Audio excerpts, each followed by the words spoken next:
think it's murder. I mean, clearly it's murder. What can I do to help?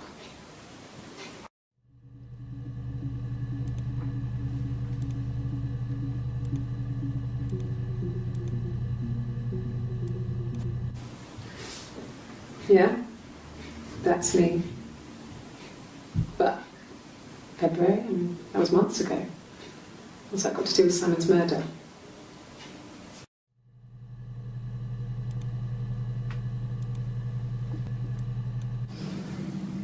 I didn't murder Simon. You've got it wrong. You've got the wrong person.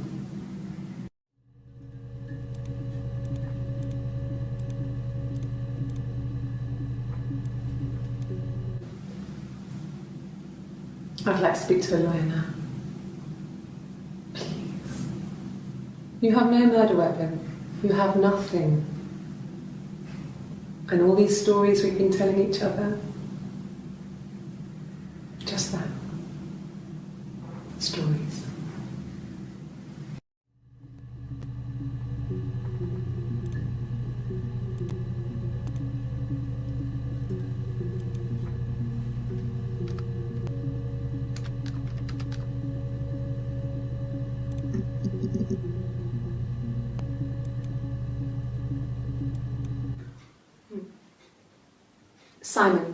Simon Smith. He works at Ernst Brothers Glass. They do windows, all kinds of glass. Simon does the more special work, mirror making, feature windows, artistic things, really beautiful things.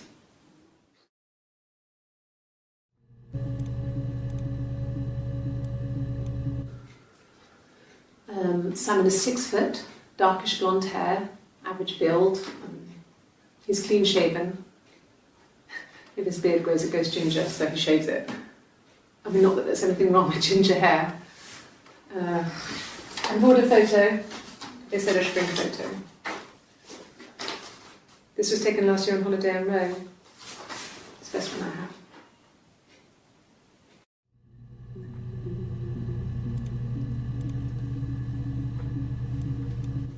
It's the Rockington Arms, the Rock. It's run by a nice couple, Peter and Susan. There's some other regulars there that Simon likes to drink with, and the barmaid they're having sometimes, Helen. Peter said Simon had been in and had a few drinks.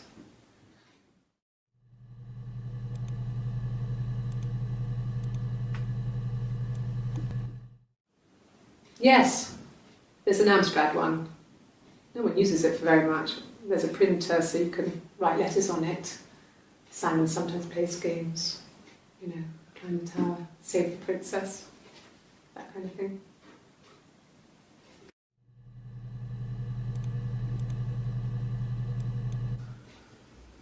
Simon isn't the type to run off or do anything crazy. Someone must have done something to him, or there must have been some kind of accident. So what do we do next?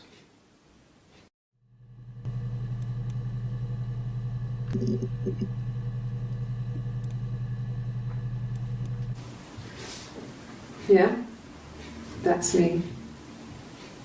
But February, and that was months ago. What's that got to do with Simon's murder?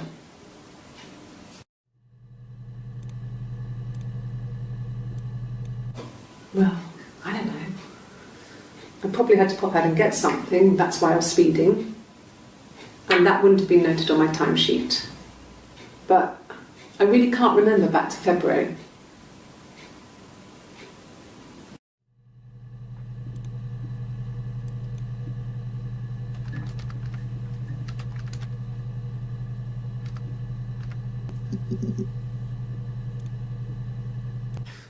You must be desperate for leads if you're getting hung up over 6-month-old speeding tickets.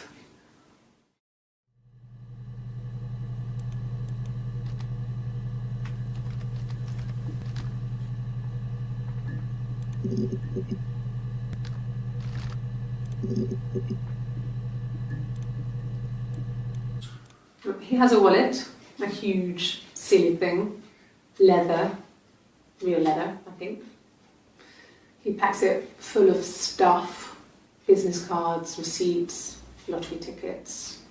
He always carries it in his back pocket. I think that's why he's got a bad back. He sets the discs. I haven't seen it, so he must have it on him.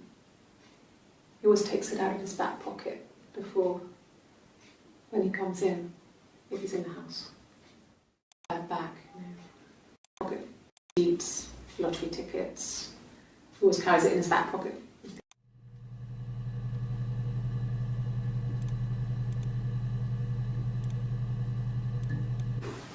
I remember the ticket, of course. I paid it without telling Simon. Didn't want to get told off.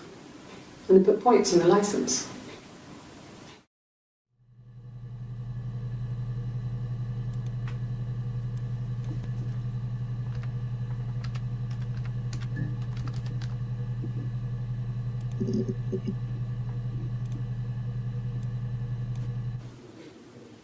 When I arrived in Glasgow, I was exhausted. The streets were empty.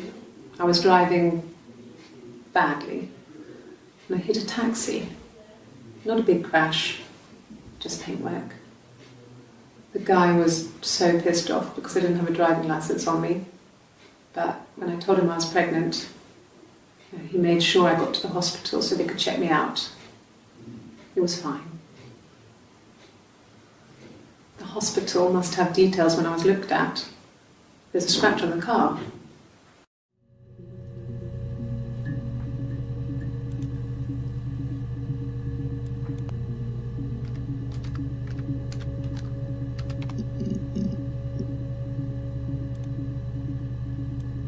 Asked the hospital.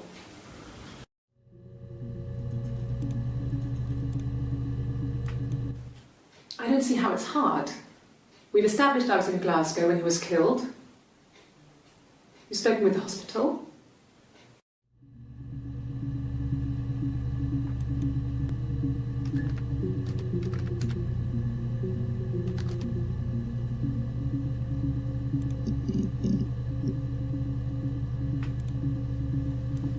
I got in the car and I drove. I just kept driving north. Just kept going, just wanted to get as far away as I could. When I finally stopped, I was all the way up in Glasgow. I was so tired. I just had to sleep.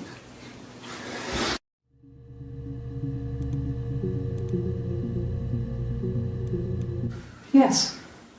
I got to Glasgow, I was exhausted, so I pulled over and slept in the car. I woke up because a rubbish truck went past. I got some petrol, bought a coffee and a pastry, tried calling someone from the payphone, and then headed back.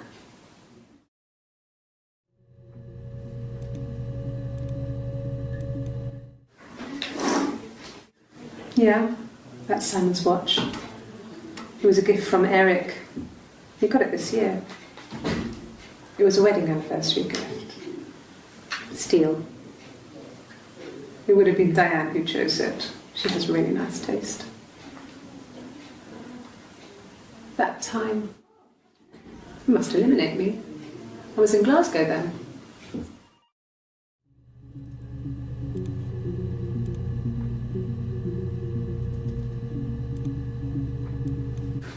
No, I don't think so. Glasgow was deserted that early in the morning.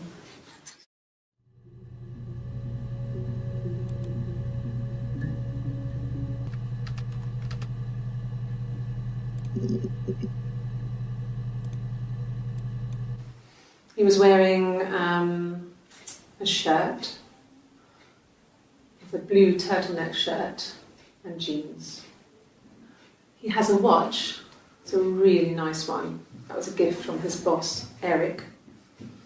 He had his coat, a long grey duffel coat, like Paddington Bear. He would have taken that with him. It's not in the house.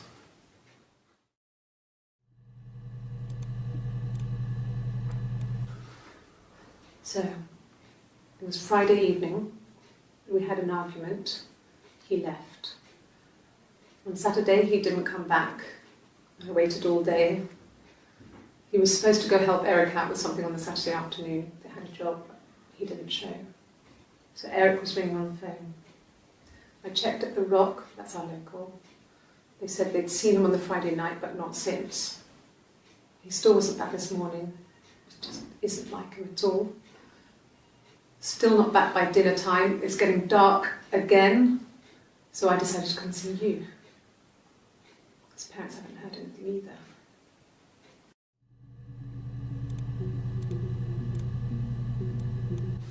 Yes, there's a car that we share, a Cavalier, and a van he uses for work. It's owned by Eric, but we look after it. Both of them are there now, parked on the street. I'm not sure about the keys for the van, but I can look for you when I get back.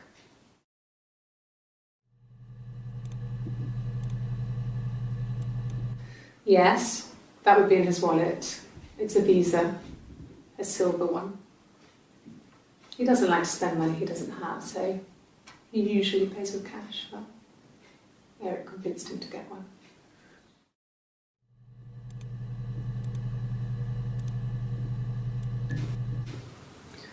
Eric was like an uncle to him. They were pretty close. They spend a lot of time with each other, especially when they have to go to conferences. Have you met his wife, Diane?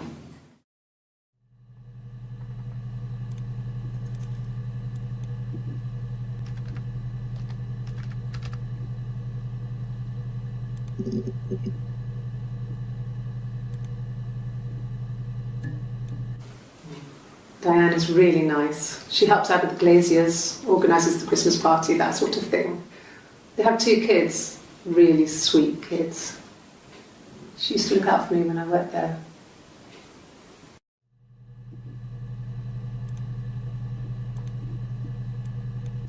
Not really.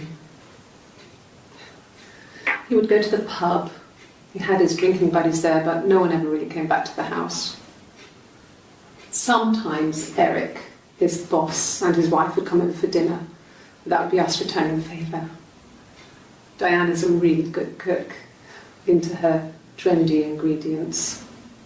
And the last time Simon cooked something off MasterChef, he got the recipe off CFAX, and I did my Lloyd Grossman bit, commenting from the sidelines. I had to find fennel from the supermarket. Have you ever eaten fennel?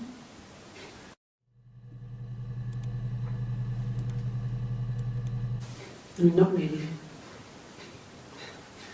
He would go to the pub. He had his drinking buddies there, but no one ever really came back to the house. Have you ever eaten?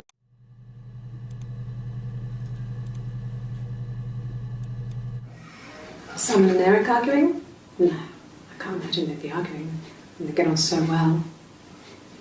Unless it was something to do with work. Maybe Simon was being too much of a perfectionist.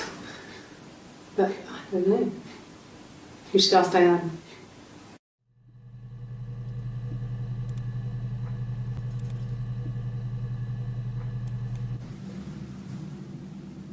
I'd like to speak to a lawyer now. Please. You have no murder weapon.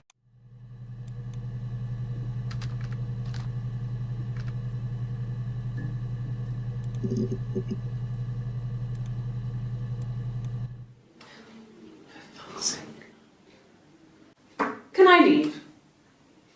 Are you going to arrest me? No. They'd laugh you out of the building. A lawyer would make mincemeat of you.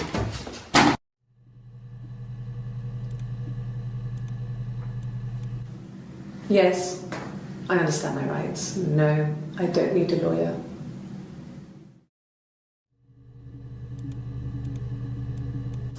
Yes, no lawyer. What are you going to arrest me for?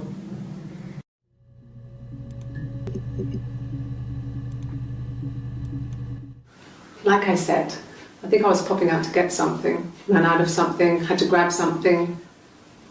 I sometimes drive too fast. If you want, you can arrest me for that.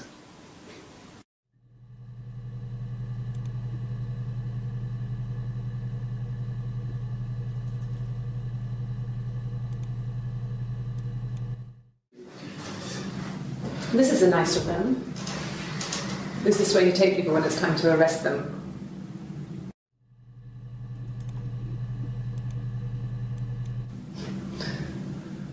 can you arrest someone who doesn't exist? Nouns, the rock. It's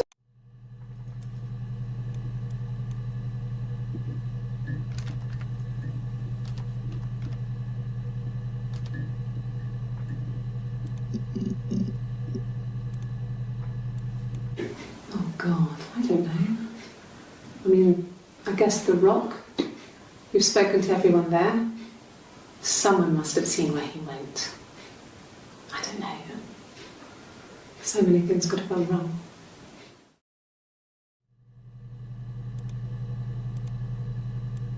No, no one has been in the last few weeks. We had a plumber come in 3-4 weeks ago. Someone summoned you from the rock.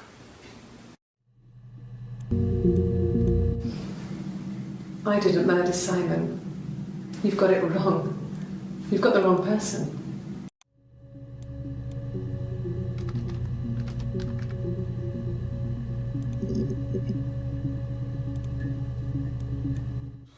When you suspect someone of murdering their husband.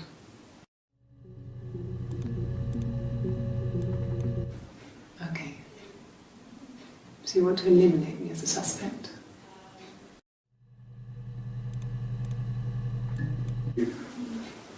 That should eliminate me as a suspect. If I was in Glasgow, can't be in two places at once.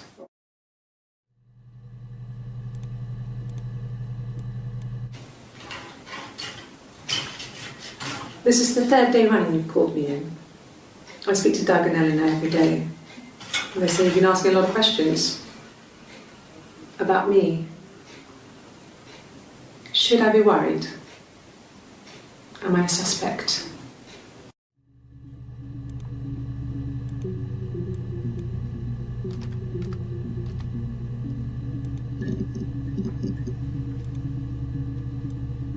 Yeah. I've been round to Doug and Eleanor's and they're very worried. I feel sorry for them.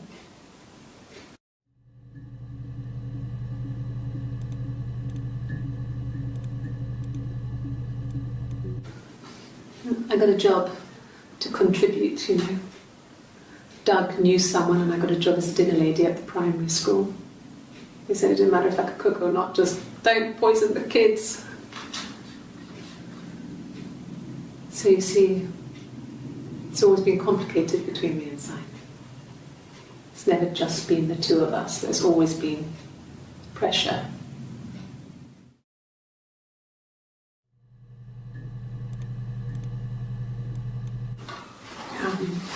I hoover my dust every week, maybe less. I once asked Eleanor how often I should dust and she said, if people ask, tell them you do it once a week, but every few weeks is okay. I think she was just trying to make me feel better. I mean, when I was there she was hoovering every day, you know, ran an ordered house. You know how that generation is, putting on a brave front. She has secret stashes of cigarettes. Doug doesn't even know she smokes. When I was there, I saw her. She has these sort of porcelain vases, ornamental, next to the Reader's Digest books. Cigarettes inside. And she still has them. I mean, last time I was there, I looked in a vase. There was a fresh pack. I mean, all those years of marriage, and she still has a secret like that.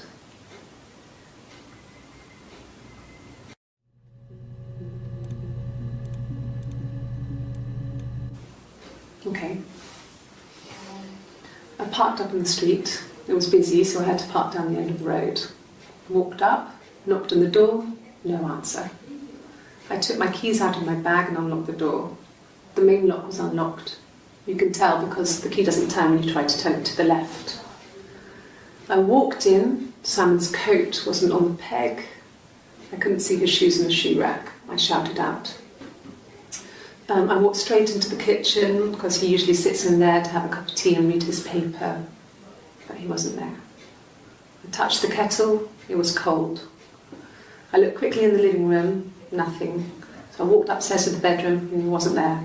I didn't search for him because it was pretty clear he wasn't there. I had a shower, The phone rang whilst I was in the shower. I didn't answer it. I think it was Eric. Then I was just exhausted. So I lay down on the bed and I fell asleep, though I didn't mean to. I woke up a couple of hours later and I was surprised to see no one in the bed next to me. And then I remembered where I was and what had happened. That's when Eric called again. This time I spoke to him. Then I called Doug and Eleanor. And then I decided to come and see you. That enough?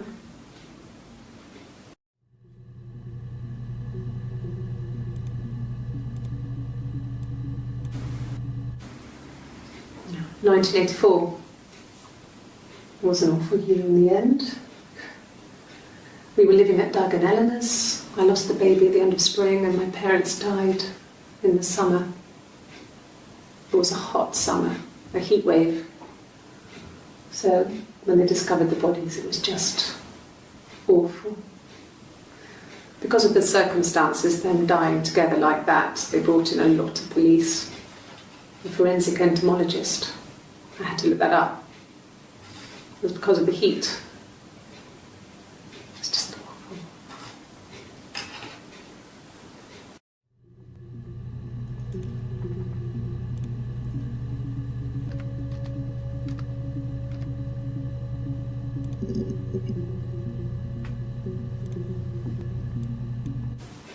The bruise.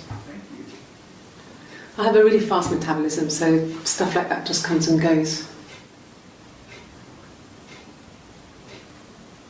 I don't know if there's much more that I can tell you that I haven't already told the other policemen. I found the body.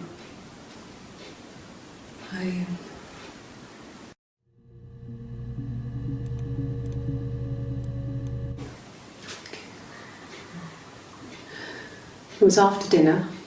I'd spoken to Sam's parents on the phone. I looked up for an early night and I suddenly had this thought. I think it was something his mum had said. She'd been speaking about old stuff, sad stuff, about when we lived there, about the baby. There's some boxes in the cellar, nursery stuff we never needed, and I never had the heart to throw out. And I suddenly remembered that when I'd looked down there the week before, those boxes, that pile was in the wrong place. I went cold all over. I went down there with a torch and went straight to the back, and that's when I saw the bin bags. Pulled them open, saw the body. I screamed, and that's when I called the police.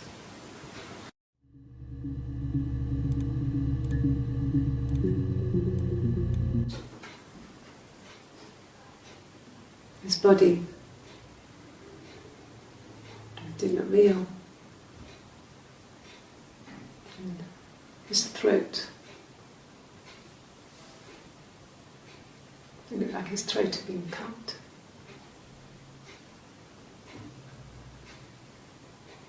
And I didn't see his glasses. There's these thick glasses.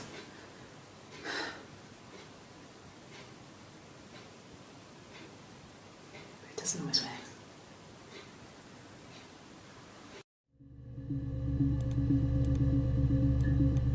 Really? Okay. Here's the rest. Oh, they laid a body on the dock to dry. Oh, the wind and the rain, till a fiddler with a fiddle came walking by. Oh, the dreadful wind and rain. And he made a fiddle bow of her long hair.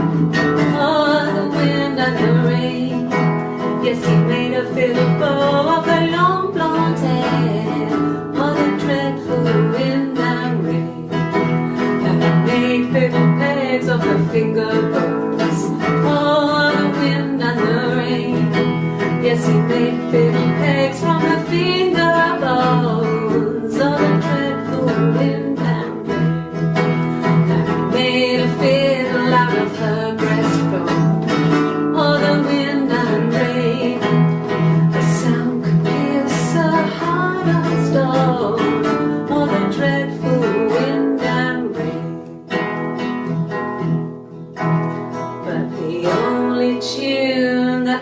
fiddle could play was all the wind and the rain.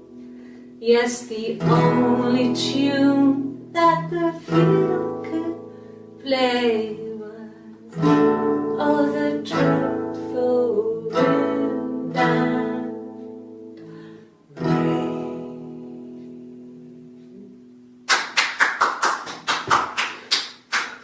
Anything you sing may be used as evidence against you.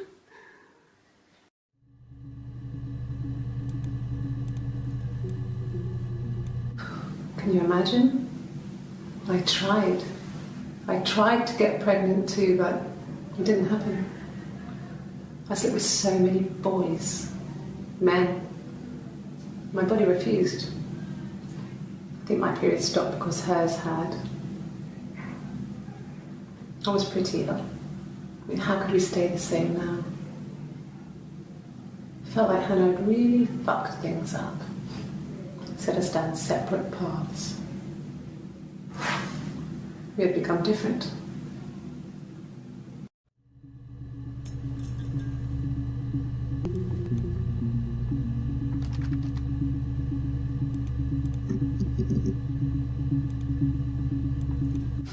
We spent the wedding night in a hotel in Brighton. It would have been too much to do more. We were saving for the baby. It was wonderful to be in a hotel, away from home, just alone together. Since then, we've always tried to get away for our holiday.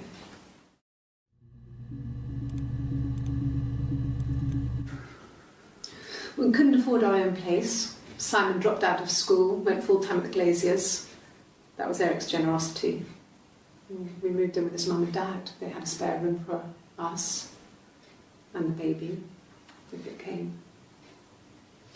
It was a nice change, time to myself, living there for those months, full of hope.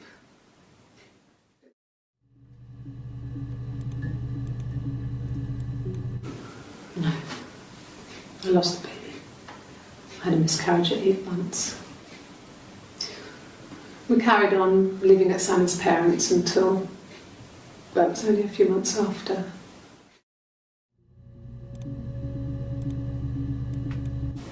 Yes. It was a shock to him. I mean, we never thought it was possible. I don't know what I hadn't decided whether to keep the baby. I wasn't really ready to talk to him about it.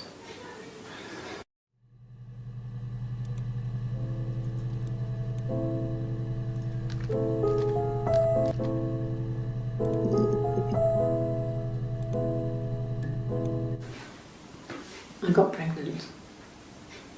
Both our parents had a big powwow. We weren't even in the room. And they decided we should get married.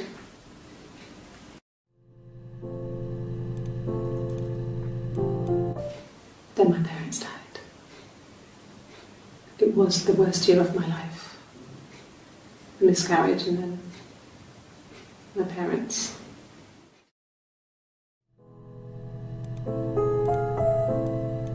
Yes, I inherited it from my parents, so it made sense to move back, me and Simon. Felt like going back to old ways before the pregnancy.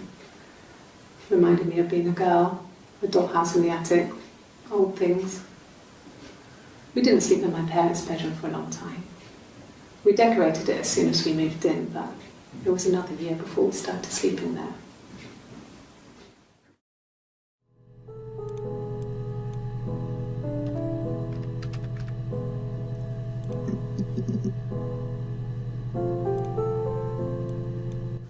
Sure, yes, of course, if that would help. Will you phone the house to let me know when you want to come round? Then I can make sure that I'm there.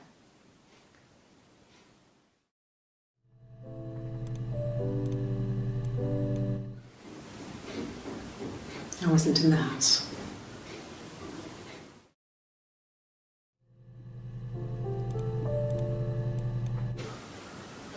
I wasn't in the house all of Friday night. After the argument, after Simon left, I left too. I was upset and I wanted to get away. So I took the car.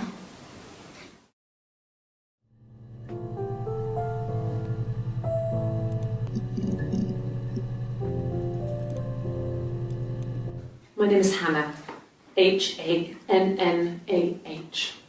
It's palindrome. It reads the same backwards as forwards. It doesn't work if you mirror it though, it's not quite symmetrical, but well, I mean, you get the idea. Sorry. Hannah Smith, I live at 31 Gladstone Street.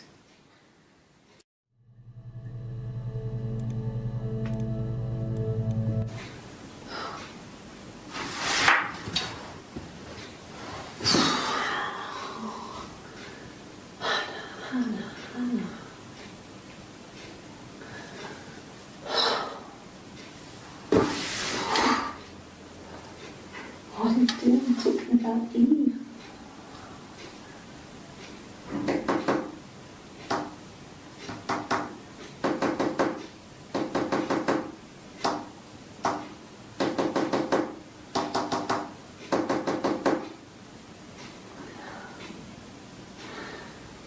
Poor Simon.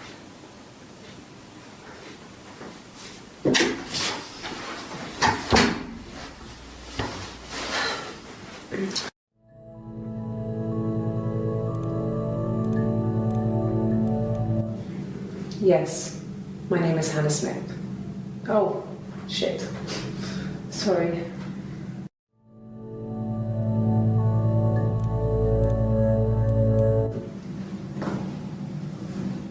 Across the road, where my parents first lived there, was a midwife called Florence.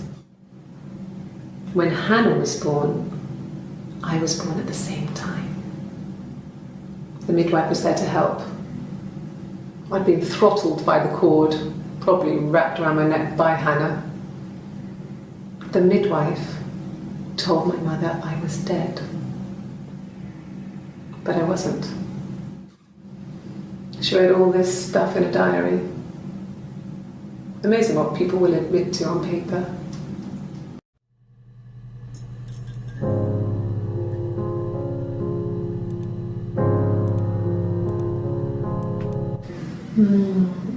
She recognised me from the window. She told me to come inside, and she hid me. They had made the attic into a place where Hannah could play. There was a dollhouse. She hid me up there. No one else ever went into the attic. It was her place.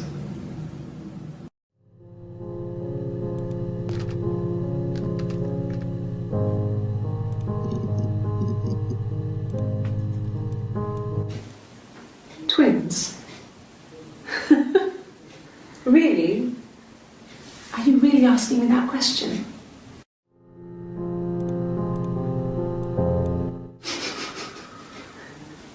Are you out of your mind? Twins?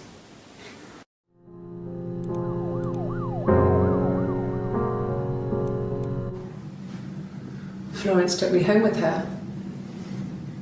Mother hadn't been expecting twins and had a healthy baby.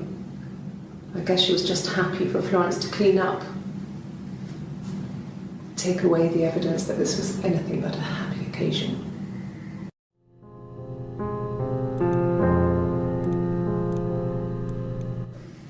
There were always princes and princesses. They were the special people, more important than the other characters in their stories. We knew we were like that. Twins. Magical. We were the princesses.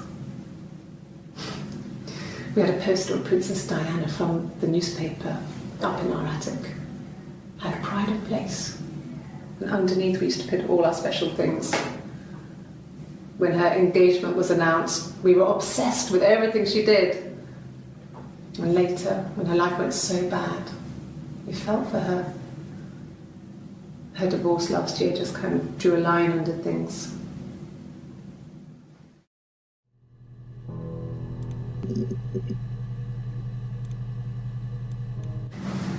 Florence raised me in her home. I never left it. She kept me out of sight. It wasn't odd for people to see a midwife with a baby, carrying in supplies, washing nappies, that sort of thing. I never knew any different. I grew up looking out of my window and seeing her across the road. I thought it was like a reflection in the mirror. She was me.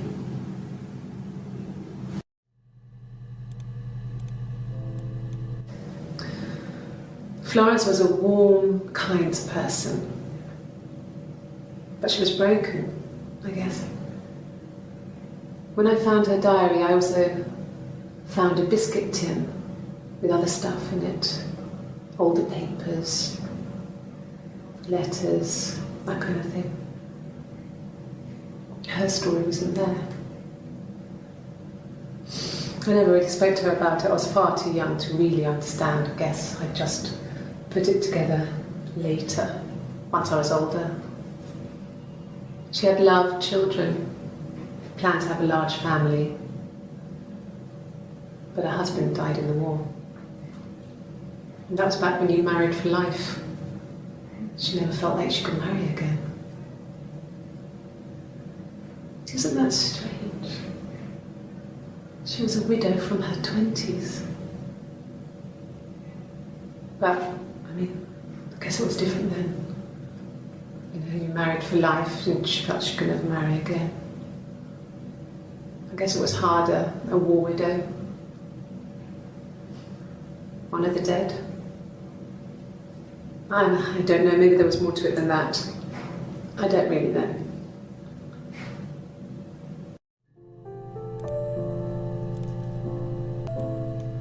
No, it was just me and her. Eve was the name they were going to call their first child. They talked about it and were going to try when he came back. Florence's family had a history of firstborn girls, so they were convinced it was going to be a girl. It's hard to know if this is all true. These are stories I remember, that I read when I was a child. Maybe I misread, maybe I misunderstood. Sometimes it's hard to remember what happened last week.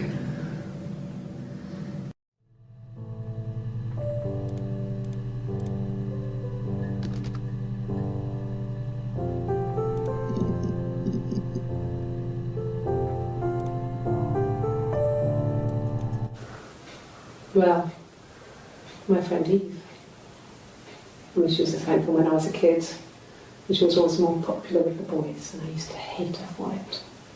I mean, really hate her sometimes.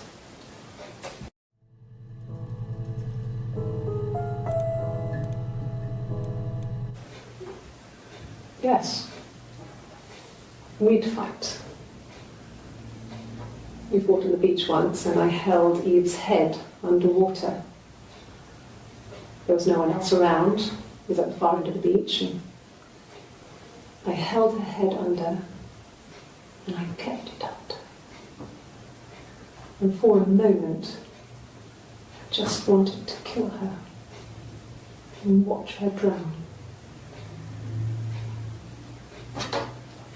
But that was it. It was just a moment. We made up afterwards. It was a love-hate relationship.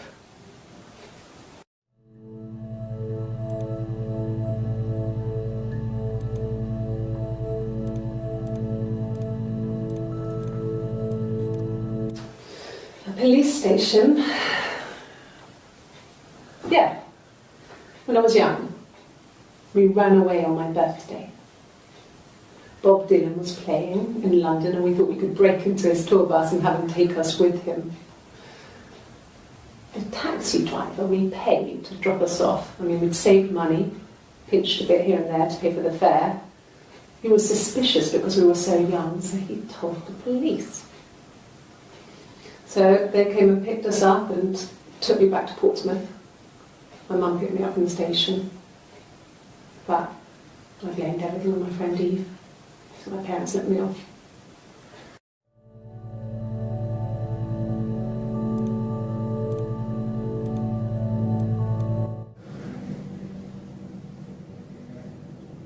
My mother called me Eve.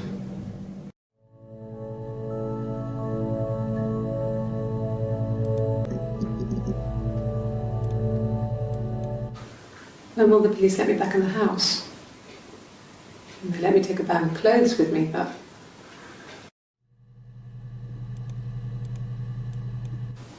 they said it was food poisoning.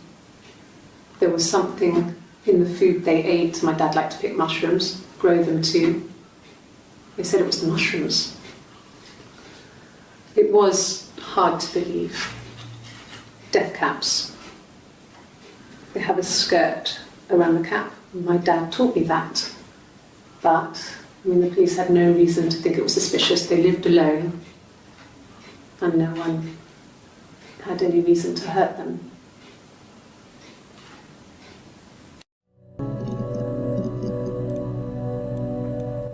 At the time they said it was poison, food poisoning. I felt so guilty. If I'd still been at home, maybe I could have done something. I didn't.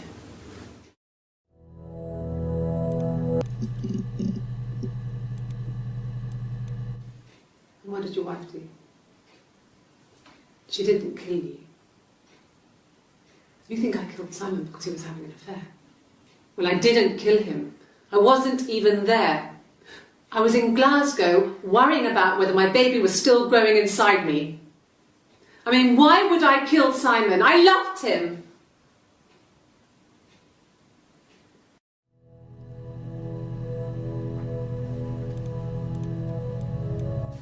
What if they were crazy? You hear about these crazy people all the time. Why would anyone who knew Simon want to kill him?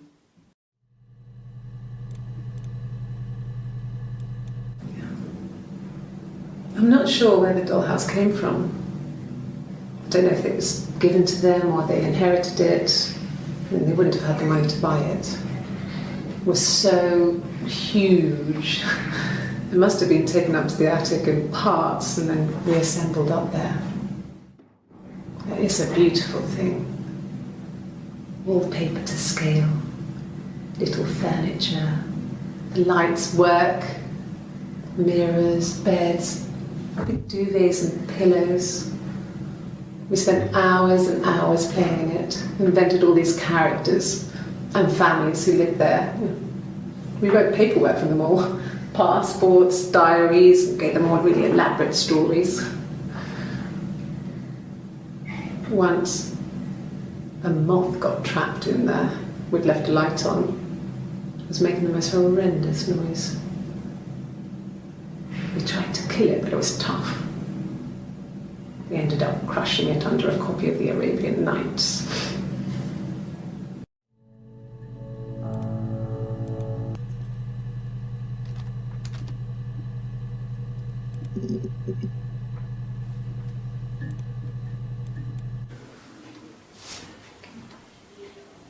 Well, she has a knife. She's been cooking, I guess. She's been cooking him his favourite meal. She's his wife. He's asleep and she doesn't want to wake him because he's ill. That's why she's sad. Because he's ill and he might die. It's kind of a sad story, so I'm not sure it ends.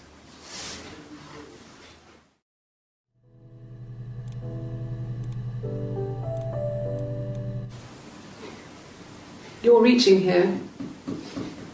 Oh, I don't know why. No, I've never cheated on anyone. I've never taken anything from anyone. Simon is dead. But I have my baby to care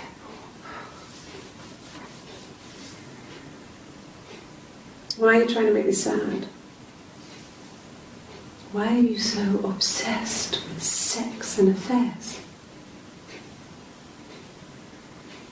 You cheated on your wife.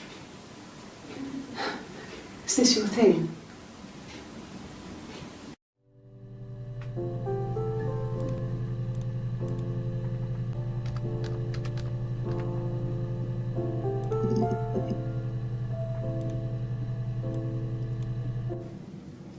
Mum and Dad never knew what was going on, and got so good at it. We were so in sync that we'd use each other to cheat. If one of us had a hangover, the other one would go to school. Whoever was best at a subject would sit the exam. There were lots of differences between us. Some things one is better than the other at.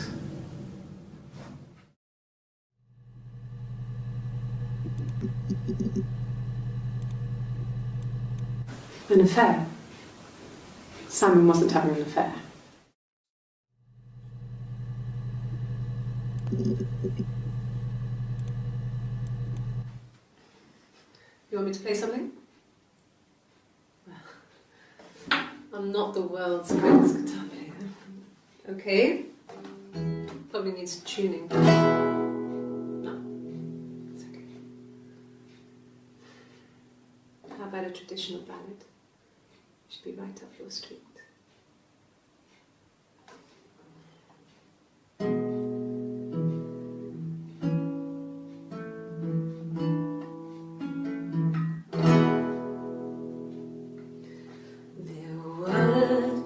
Sisters came walking by the sea. Oh, the wind and the rain. The eldest one pushed the other one in. Oh, the dreadful wind and rain. See, they both had a love for the captain's son. Oh, the wind and the rain, but he only cared for the youngest one. Oh, the dreadful wind and rain. Oh, the eldest envied her sister fair. Oh, the wind and the rain, with a pretty little face and her long blonde hair. Oh, the dreadful wind and rain. She pushed her in and held her down. Oh, the wind and the rain watched her as she slowly drowned. Oh, the dreadful wind and rain. Oh, she floated up and she floated down. Oh, the wind and the rain floated till a ship came by. Oh, the dreadful wind.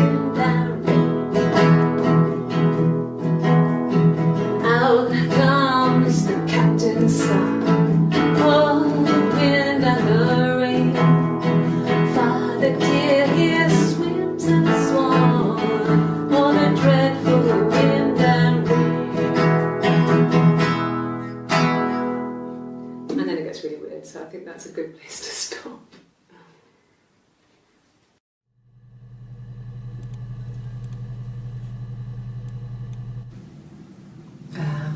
When she went home, Sam had a birthday tea waiting. Afterwards, she told Simon about me, told him I was pregnant. She wanted me to move in with them, this sister he didn't know she had. She knew that instant. The look on his face. She knew.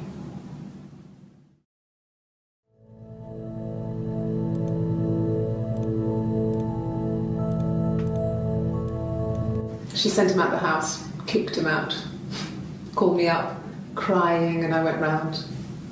I guess I had a feeling I could hear something was wrong in her voice, but I wasn't sure what it was. She called me sister on the phone. She never calls me that.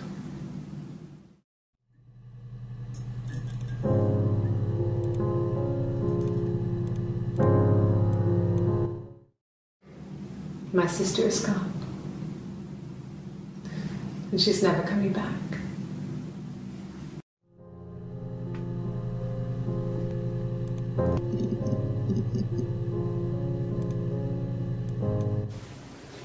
I mean, I don't know. Something must have happened to him on his way home. He could be hurt, I mean, why hasn't he phoned? I don't know.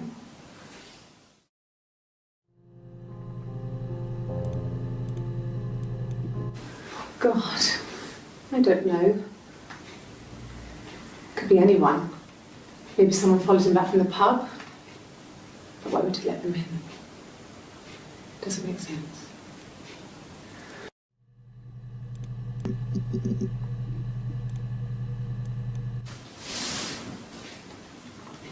She's crying, I guess. She's sad because she thought she saw her husband with another woman. But it's okay, because she finds out it wasn't her husband, it was his brother. And so it's fine.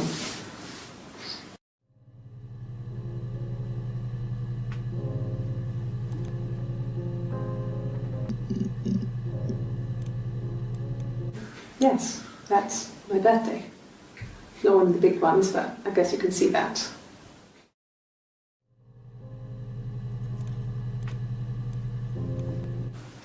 It was my birthday, like you said. We were going to have a meal at home. We had our meal. He gave me his present. I guess I didn't like the present.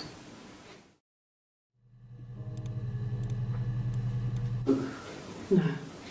Well, yes. He found out on my birthday. I told him I was pregnant.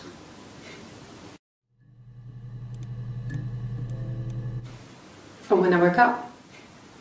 Okay. I woke up. Simon was already up and he made me birthday breakfast of eggs Benedict. We both had to go to work, so we saved presents till later. I got to work, had some birthday cake, children sang me happy birthday. Then I came home. The birthday meal was a takeaway, and Simon gave me his present, which I didn't mind. And after that, we talked about the baby. It turned into a big argument. Simon left. I was furious. I wanted to get as far away as I could and get some space to think. So I left.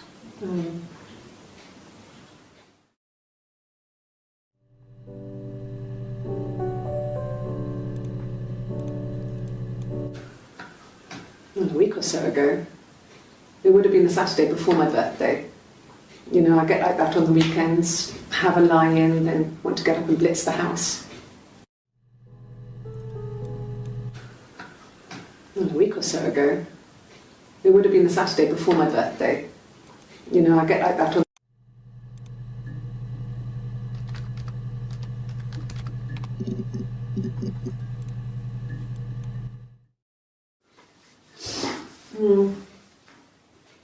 I left the next day, Saturday. I slept for a few hours in the car. When I woke up, I came straight back. Simon wasn't returning my calls and I wanted to try and make up. I got back to the house and Simon wasn't there. And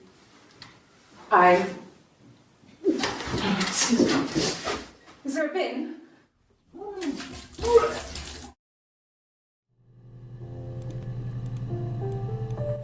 It was late, early Saturday morning.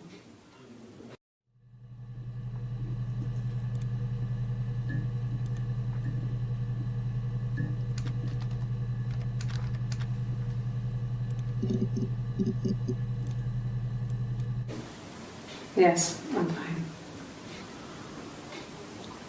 I won't be sick again. This happens some days. I'm pregnant. It's morning sickness.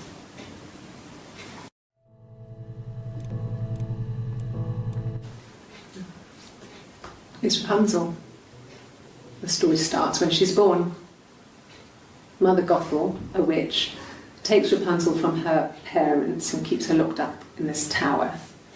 Rapunzel gets pregnant by the prince, and Mother Gothel is furious, so she cuts off her hair and throws it. Actually, her hair's already short here, so that's already happened. So she throws her into the wilderness, and Rapunzel is reunited with the prince, who's blind, but she kills him with her tears, and so it's a happy ending. Is that too much?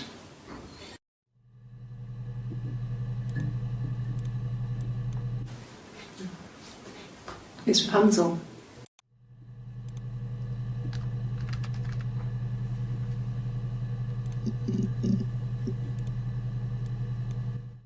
Yes, I read a lot as a child and watched lots of TV. Then the doll's house we still have in the attic. It's kind of a fairy castle. We used to play up there and make up our own stories.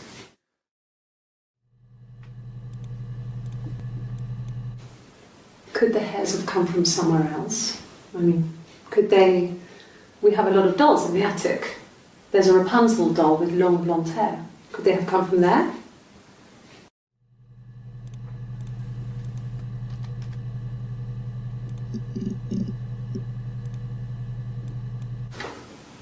What kind of hairs?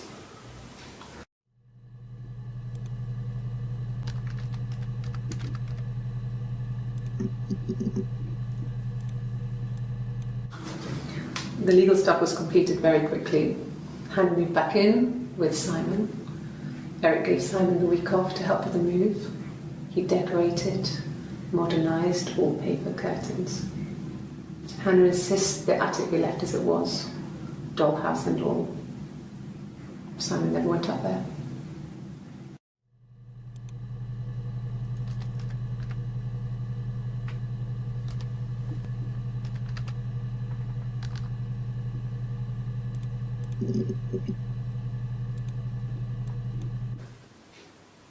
No. The whole thing was wrong. The bags, I think they were from our kitchen. You could probably check that. We never go into the cellar. It's just a place we put things we don't need. Dad used to grow mushrooms there. The bags were taped up. I think it was parcel tape, but I think it was ours.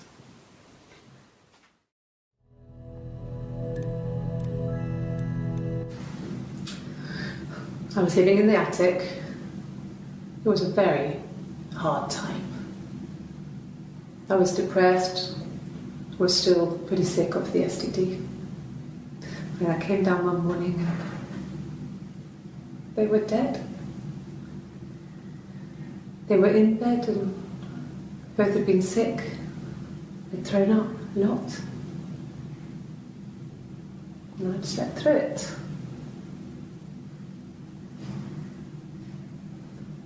The police said it was mushrooms they ate.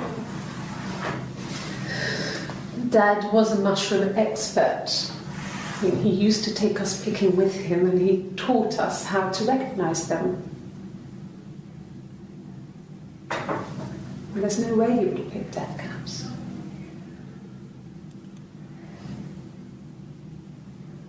But the police believe that's what happened. They never even looked in the attic.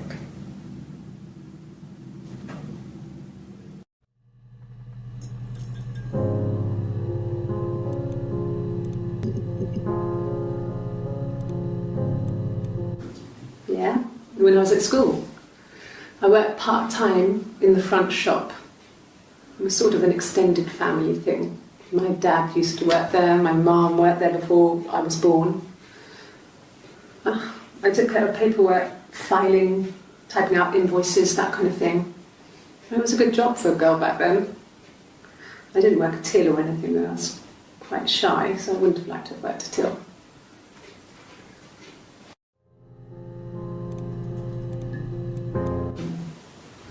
No, they were shut. Most of the windows were really hard to open anyway. They're stifling in summer. They were painted over by my dad. Could have left a door open accidentally. Or there's a cat flap in the back door.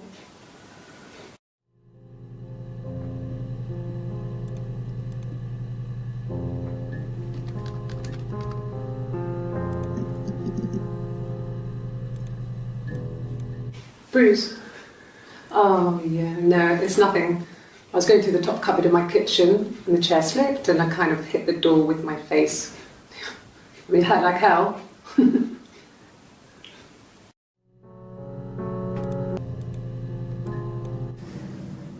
If one of us got hurt, the other one would have to be hurt too. A grazed knee, a bruise.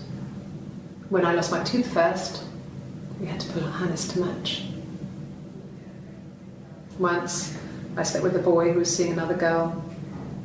The girlfriend came up to Hannah the next day and punched her in the face, gave her a huge black eye. That night, she had to do the same to me. And she almost went too far. I couldn't see out of that eye for days. She snapped frozen peas up for me from the kitchen. So much of our bodies was synchronised anyway. We started our period on the same day, all our childhood diseases, stomach bugs, nits.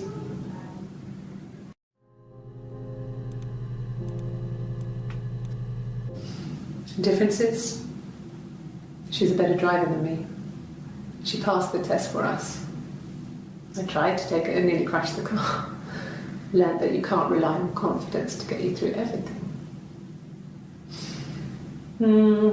She is the shy one. She was especially shy around boys. If Hannah liked a boy, I would have to pursue him. It was that way with Carl. Hannah met him first. She had such a crush. I let him take my virginity after a night that his band had played at. It got difficult. When I was with Carl, we would have sex, but Hannah couldn't let him see she was a virgin. She had lots of excuses. After a while, we decided that I should take Hannah's virginity. It's not that different to a bruise, pulling a tooth, a graze. We used a hairbrush.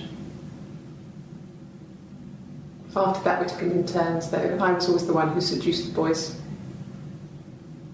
Until Simon.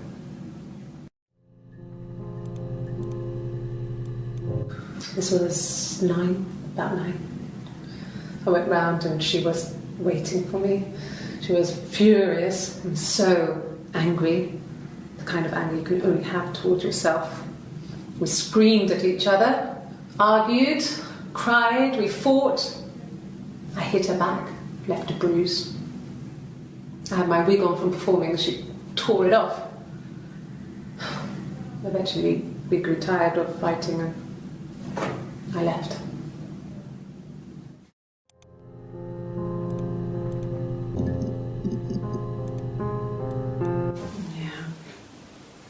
They'd gone to bed feeling ill, thinking it was flu or something.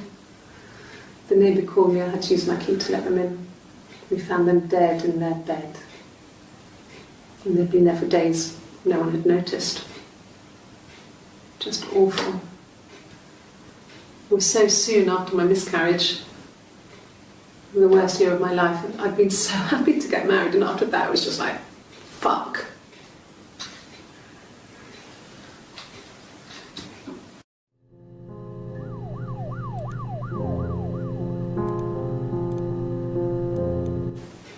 It's all that matters, really, the baby. Simon's dead, but the baby, that's how he will live on. Our baby.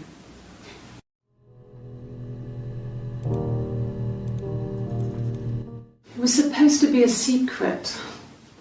Just because Simon is dead, it doesn't mean I have to give up all his secrets.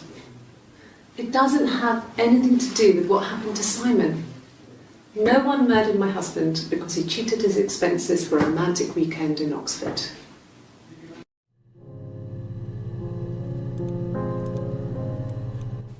Rehearsed? You ask me the same question, you'll get the same answer. Is that your evidence? Of course I thought about what happened then. It's all I've thought about. My husband is dead.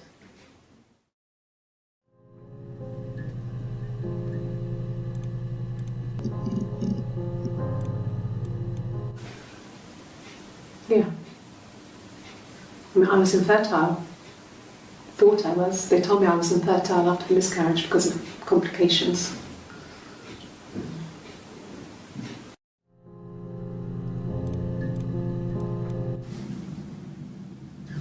Hannah had a miscarriage. This was late in the pregnancy and it left her infertile. Felt like the universe had corrected its course. We were aligned again. But Hannah and Simon were still living with his parents. They were married. Simon had a job at the Glaziers now. Eric had given him a full-time position after he left school. And then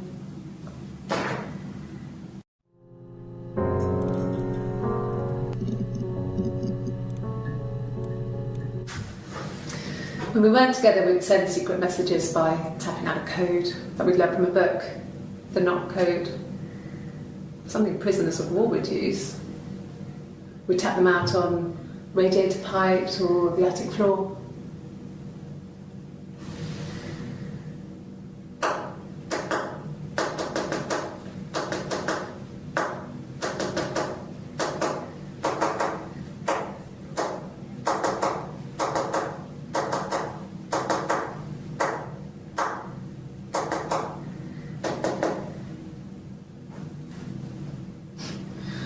Dad thought we had mice, but they couldn't find any.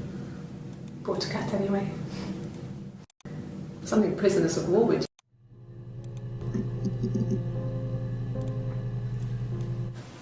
No cat. My parents had a cat before they died called Domino. It was this little black thing with white dots. And we never did anything about the cat flap, but if you were thin, you could maybe squeeze through it.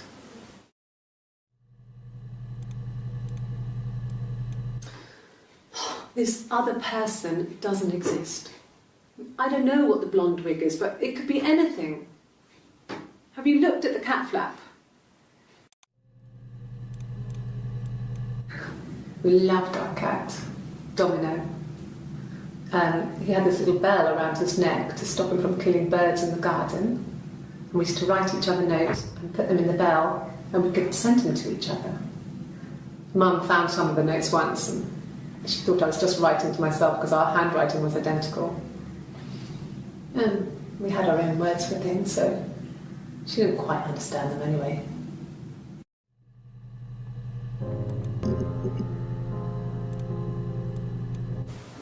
Okay. There's a girl and she's staring out of the window. She's sad. She's trapped. She's here. She's looking out the window because her mother won't let her out.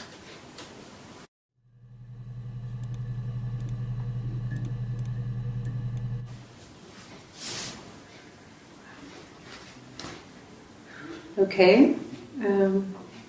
She's being chased. They're trying to catch her because she did something bad. I guess she broke the rules.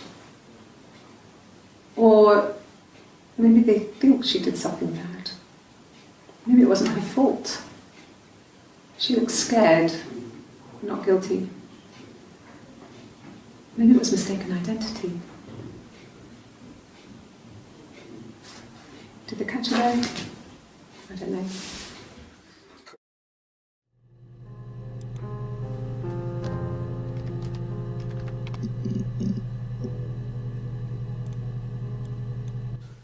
No, he doesn't have any tattoos. He has a scar down here near his stomach, past his hip. Cut himself with some glass. That was before, a long time ago. He looks just like the photo. He's not got his glasses on here though. He takes them off for the camera. But he needs them to see properly, you know. He has to read a newspaper or a menu in a restaurant. Not books so much, or watching TV. He likes TV.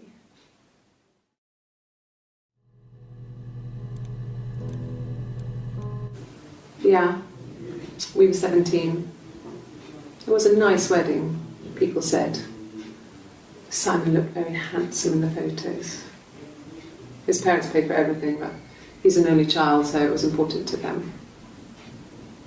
It was what they called a shotgun wedding, but if you looked at the photos, you couldn't tell. The dress was beautiful. It looked like Princess Diana's. The train wasn't quite as long, though. There's a great photo of the bridesmaid helping to carry it out of the car.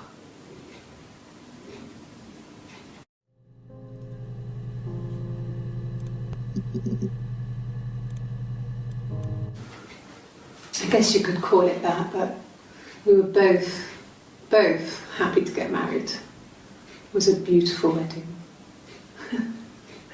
We had our first dance to Come Back and Stay. I'm not sure if that's a good wedding song, but I loved it. I chose it. I mean, it was genuinely our first dance. We'd never danced together before. It was probably awful to watch, but I enjoyed it. It felt like it was just me and Simon for that moment. Just the two of us.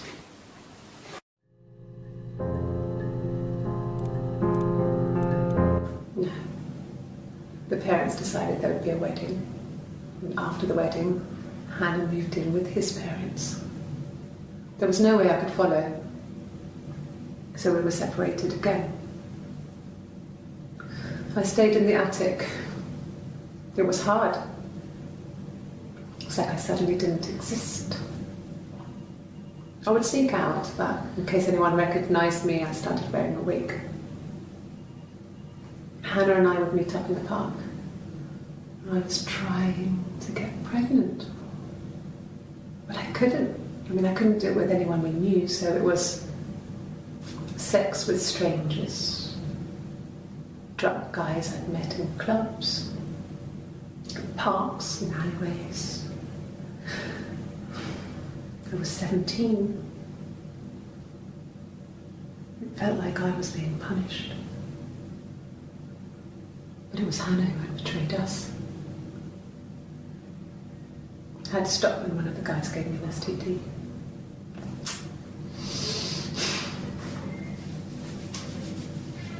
When we met up, it was disturbing.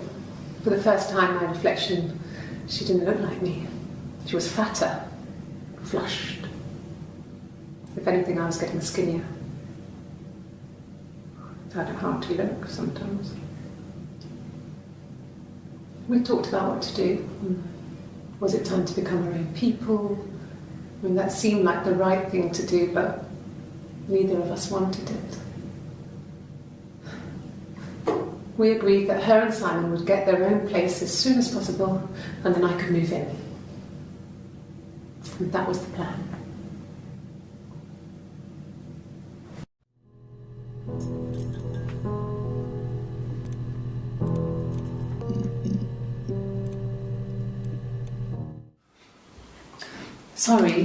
Sorry. The picture, the way it's drawn, just reminded me of the books we used to read as children. I read those fairy tales over and over, and they were so real to me. Rapunzel was my favourite. My brain is just full of it. Are any of these in colour?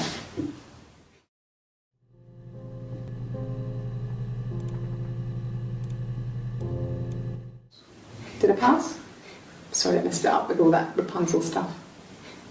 Do you need me to do that card again?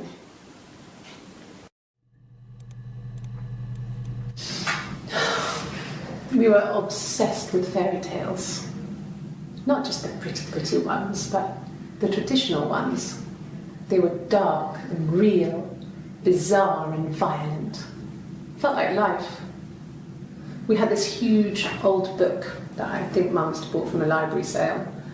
The illustrations had thin tracing paper over them to protect them. They were in colour, shiny plates. At the front of the book was an index of illustrations. We read that more than the actual stories. We'd read aloud the captions and flip between the pictures. There was something intimate about peeling back the tracing paper, undressing the pictures. Rapunzel's hair was cut The eagle plucks out his heart.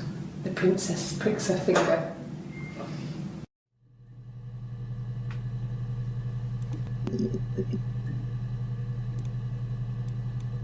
And the Glaziers. I worked there some weekends and Simon had a part-time job there too. That was Eric's generosity. He was always good at helping out other people's children. Simon was quiet, more thoughtful than the other boys. Even then he had a sense of craftsmanship. Wasn't always rushing stuff. Boys that age are just running around like headless chickens most of the time. Yeah. Plus he had that look. He looked like a fairy tale prince from one of my books.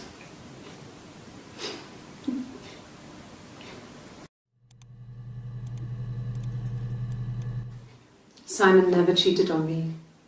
He was devoted to me, and I was devoted to him. Nothing in life is easy. We were good to each other. Life isn't a fairy tale. You do what you can.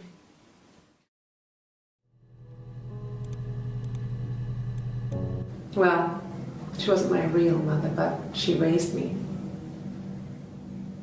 Do you want to hear the story? It's a real life fairy tale.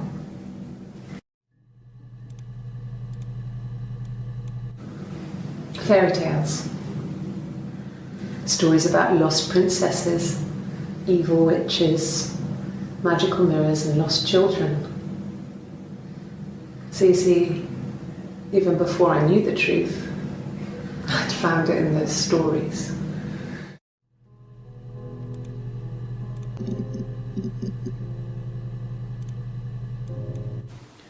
It wasn't the present so much, it was one of those arguments that had been simmering for a while. The present was a mirror, a nice mirror. He'd engraved the glass, the kind of mirror a princess would have in a story. He made it specially for me.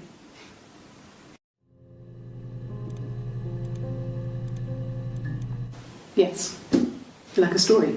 A beginning, a middle, and an end.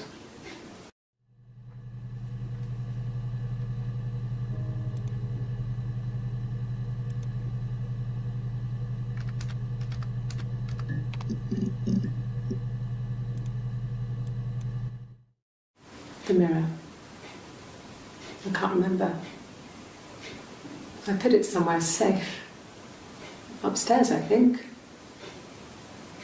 I haven't looked at it since.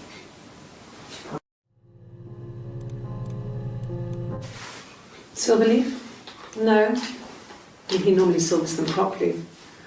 This mirror, it's supposed to look antique. The reflection isn't as good. It's the perfect mirror for someone who doesn't like to look at their own reflection.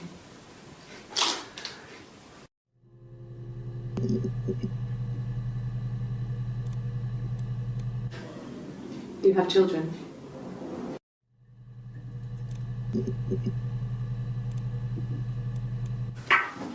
Let me see. Yes. I drove in here because I remember, well, I went over the river. And then there was a church. There. Yeah. And I probably parked. Well, I remember seeing a street sign called Princess Street. There it is. Yeah, so I'm pretty sure it must be this one. There.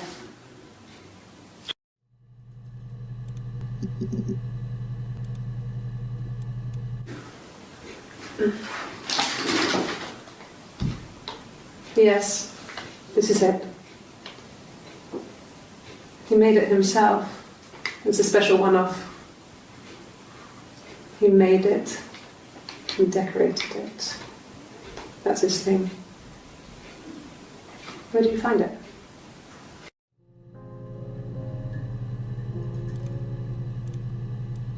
Oh, okay.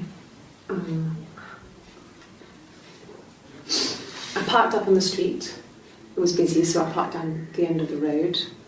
I walked up to the house, I knocked on the door, no answer. I took my keys out of my bag, unlocked the door. The main lock was unlocked. I could tell because the key wouldn't turn when I tried to turn it to the left. I walked in, Simon's coat wasn't on the peg, I couldn't see his shoes on the shoe rack. I shouted out for him. I walked straight into the kitchen. He usually sits in there to have a cup of tea and read his paper. He wasn't there. I touched the kettle, it was cold. I looked quickly into the living room, nothing. I walked upstairs to the bedroom, he wasn't there. I didn't search for him because it was pretty clear he wasn't there. Then I had a shower. Whilst I was in the shower, the phone rang. I think it was Eric, his boss. I didn't answer it. Then I came out and I was just exhausted. So I lay down on the bed and I fell asleep, but I didn't mean to. I woke up a couple of hours later and then I decided to come and see.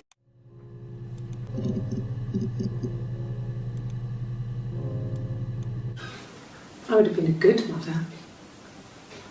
I was young, but I would have been a good mother. She was a girl, by the way, the baby. We were going to call her Sarah. Simon wanted to call her Ava after his nana, but I didn't want her to have a symmetrical name.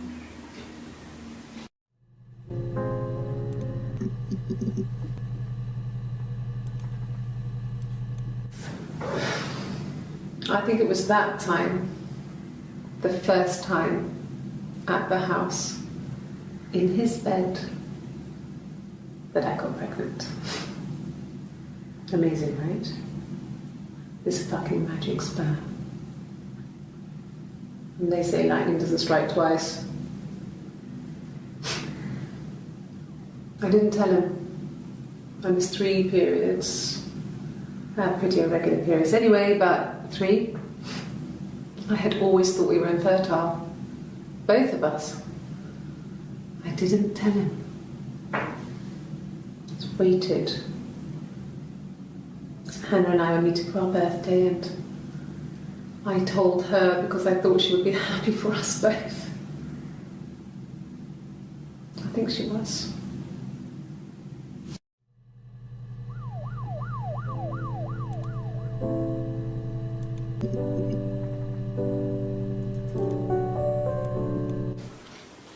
I thought it made me sound suspicious. It's not a normal thing to do to drive to the other end of the country. I wanted to keep it simple. I know it was stupid not to tell you everything. Saying I spent the night in Glasgow when my husband went missing, I thought it would, distract you from what was important. It's different now. Now he's...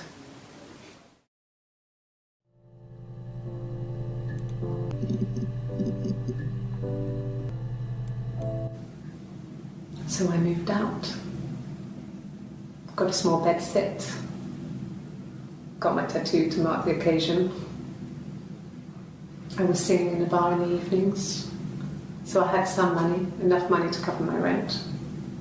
And I've been doing something similar ever since. I haven't put down any roots. I don't exist.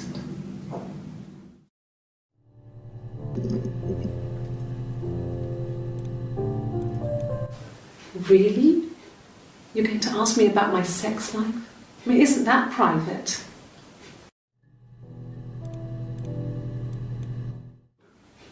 Are you married? How is your sex life? So, our sex life is probably fairly average for a couple after 10 years of marriage.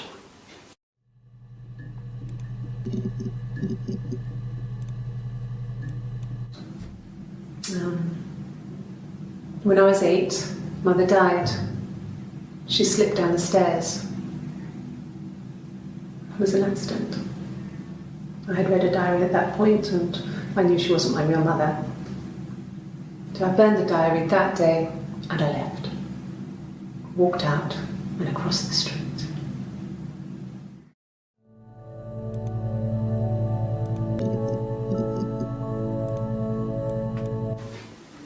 Simon was very moral about that sort of thing. He wouldn't just walk out there and sleep with anyone. He wasn't that kind of guy. He took his marriage very seriously.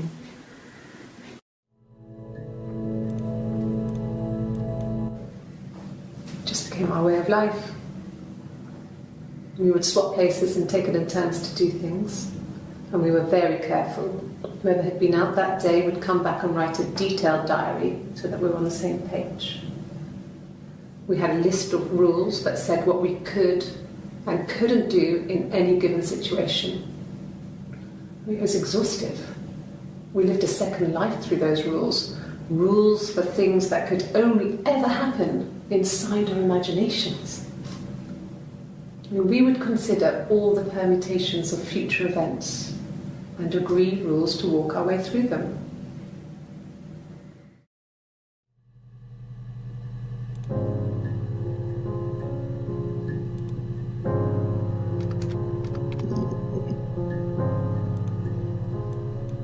No. I mean, yes, we have arguments, but he never runs off. He always comes back. We make up. It's always that way.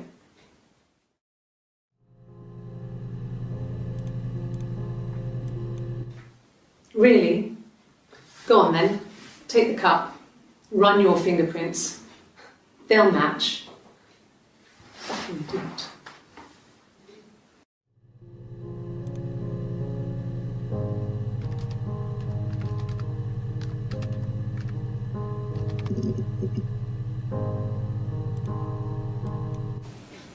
Fine. I've never had my fingerprints taken before. I once put my hand on the oven.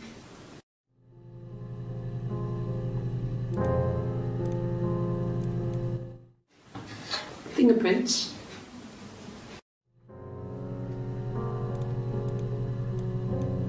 Yes, yeah. I would have cleaned them. I changed the sheets too, with the fingerprints in all those places.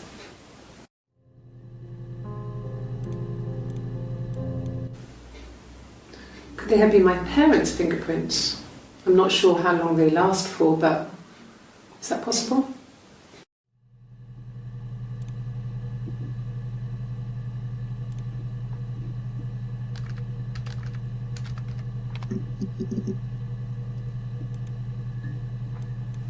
No, not drugs. I mean, he drinks, but never very much. He goes to the pub and has one or two. Sometimes we go together. He drinks wine with food, but no, he doesn't have any kind of drinking problem.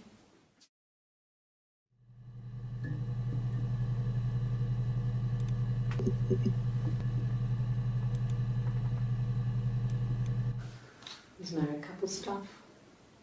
A stupid argument, nothing specific.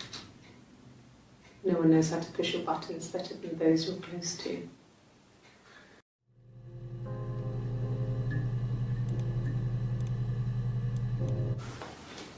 Look, on his clothes, that would make sense. He made it, by hand. I mean, he brushes the silver onto the glass. It's not how they make mirrors these days. I mean, he made the mirror, and he gave it to me.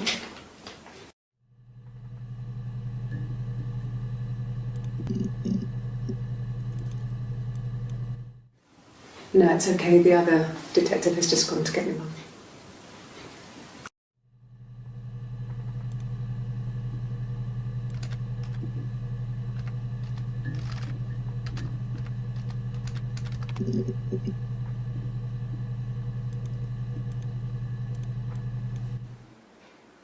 A black coffee, thanks. No sugar.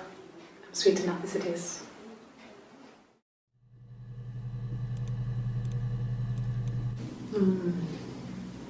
About 8 years back, it was a present to myself. I shouldn't even be drinking coffee with the baby. It's been hard trying to give it up. I think they say you can have 1 cup.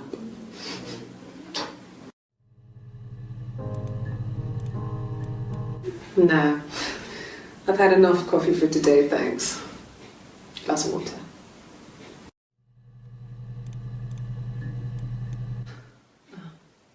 Coffee, I guess. Milk and sugar.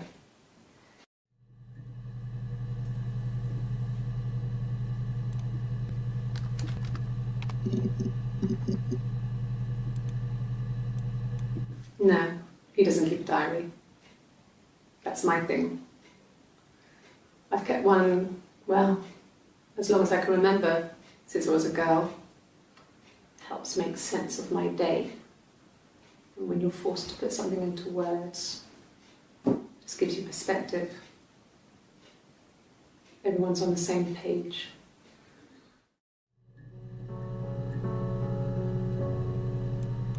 No, he doesn't keep a diary. That's my thing. Everyone's on the same page. Yes. The first time we saw each other, it was strange. We both realised at the same moment, I think. We must have seen each other before, but there was this instant when we first realised it wasn't a reflection. The reflection was staring back. I think I was 5. It was my birthday. My reflection was wearing a party hat and waving. I knew what party hats were from books. And it suddenly occurred to me, today must be my birthday. I waved back and we just spent ages waving at each other and copying each other's movements.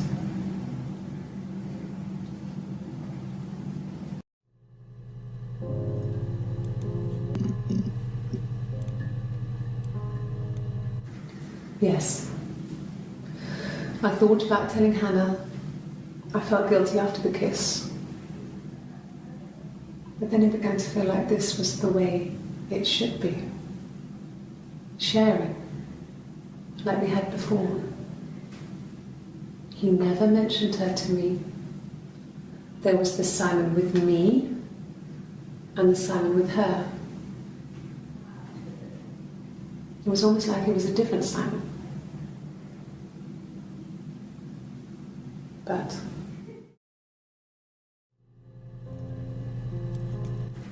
yes, to me, there was the Simon with me and the Simon with her. It was almost like it was a different Simon.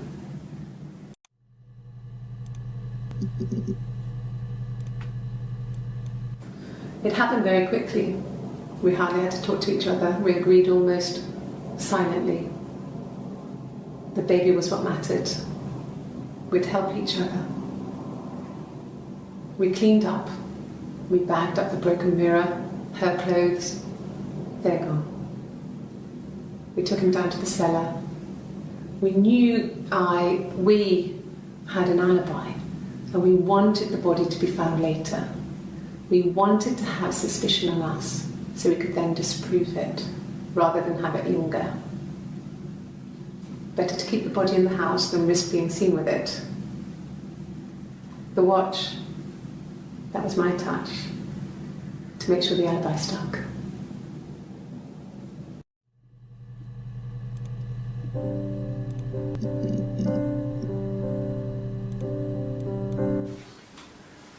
When you've been married for 10 years, stuff accumulates.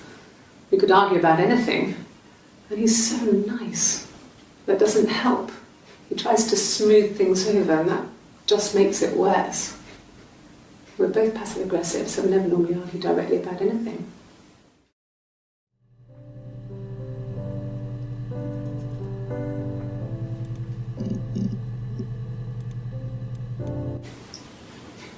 Okay, you got me. I'll confess. We were there. It was a dirty weekend. Simon was going to expense it, pretend it was a business trip. I used a made-up name. We stayed at the hotel, had room service, didn't leave the room, had a great view of the river, and you could hear the church bells. Like you said, it was very romantic.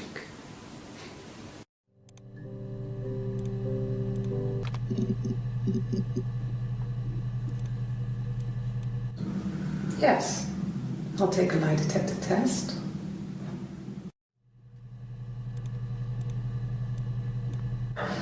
I've never taken a lie detector test before. Does it really work?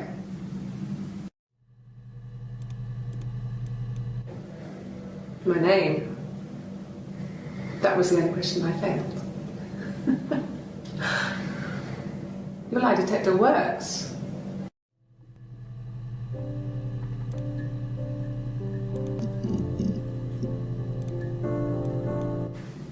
Then she told me she wanted to help more. She said I should move in with her. She would come clean with Simon about me. I was family. I couldn't have a baby in a bedsit. I told her I didn't want to tell Simon. Told her to wait for the time being.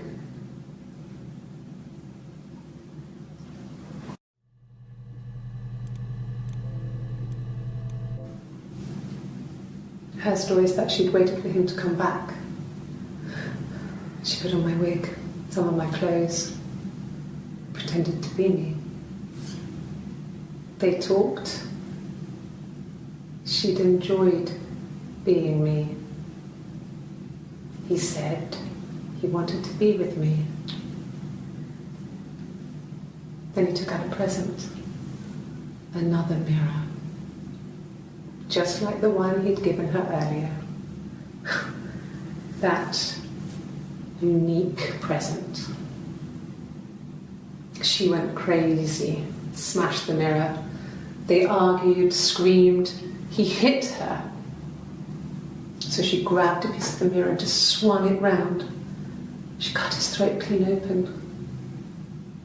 She'd only meant to scare him off.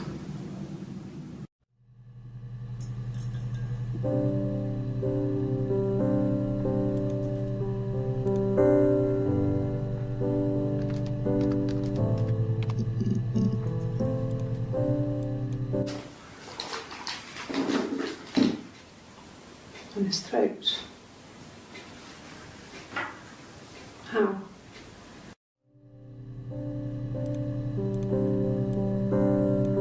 Like I said before, it was 3, something like that. I walked in, saw Simon. He was on the floor of the living room. His throat had been cut. There was a lot of blood.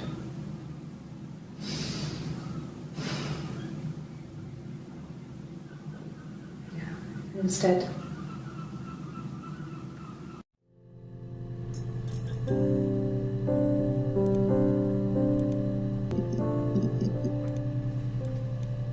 Nothing else happened that night.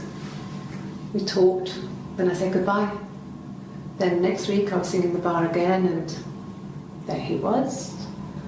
And again the next week, he offered to buy me a meal. I told him I had already eaten, and so we got chips and ate them on the beach instead. When we said goodbye, he asked me to kiss him. Romantic.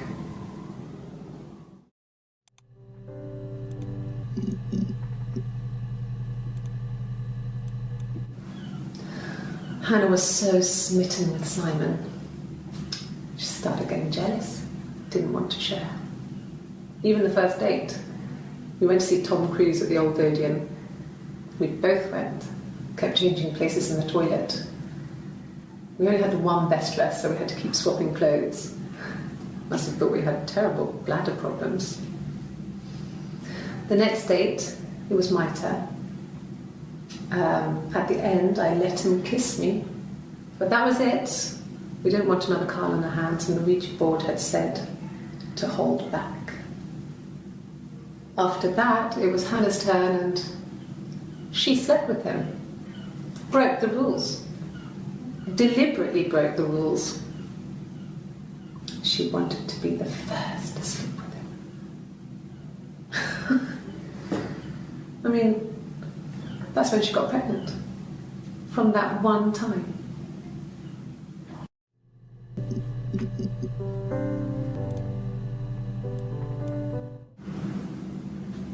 Mother wanted me to grow my hair long, but I kept cutting it myself. I wanted to look like my reflection. She always had short hair when she was little. Mother would hide the scissors, but I would find a way. Cut it with a bread knife, something like that. My reflection would always leave her house and go on adventures, but I never could. Mother taught me at home, and I had books and TV. Oh, TV was magical, but it was only on when it wanted to be, so I spent a lot of time reading books.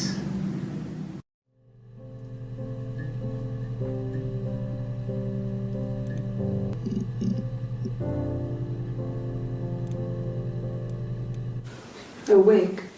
You mean, but what type of wig?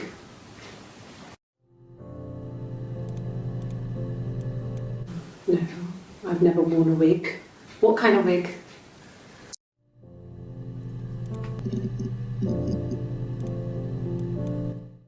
No. I think he spoke to Helen. She said he was upset about her argument, but I'm not sure what else he said. He likes Helen. He likes blondes.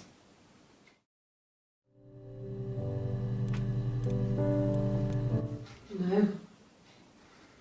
I'm not sure what strange would be, but he hasn't been acting odd. He's been busy at work, but nothing too stressful.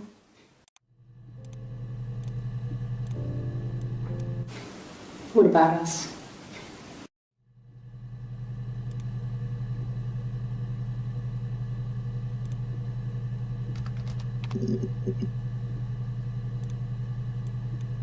Sure, I think. I do all the bills and paperwork and handle all the money stuff, so it should be easy for me to find. Do you want them dropped off to you?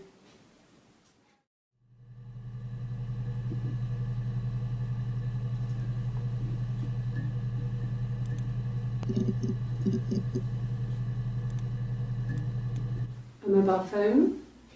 Yeah. Well, they have one for the Glaziers, but it's only for work. I can't remember the number. Oh, it's in the kitchen. I saw it plugged into its charging cradle.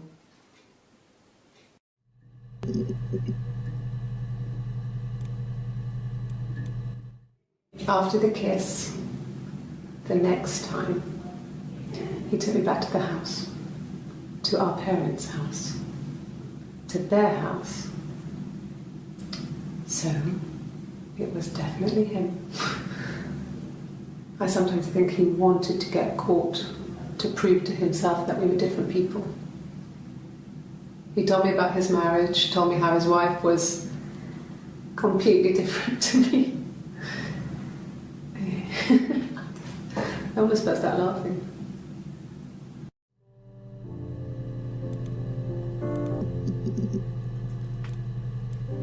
No! You're talking to the wrong person if you think I'm some kind of slut. If you think I'm the kind of person that would have had sex with all those guys.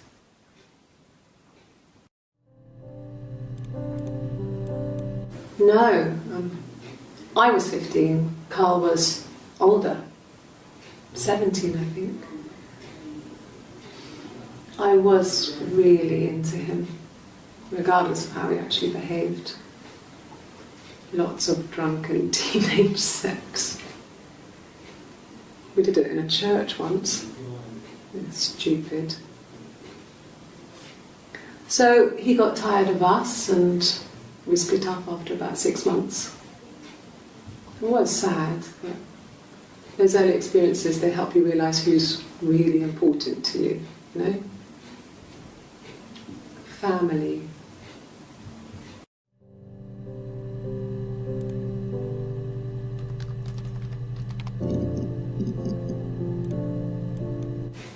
Family.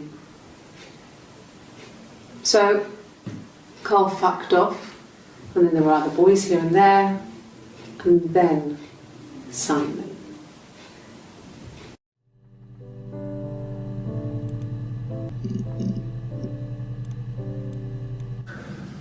It's like I told you before, I drove. I took the car and drove. I don't have my own car, but I have a spare set of keys. I just drove north. I wanted to think, put some space between me and them. Everything I told you before is true.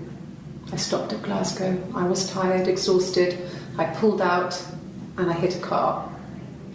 My car was okay, but I was worried about the baby, so I went to A&E to get the okay. Everything was fine. Slept in the car. When I woke, I tried to call Hannah from a payphone. She wasn't answering. And then I decided to drive back.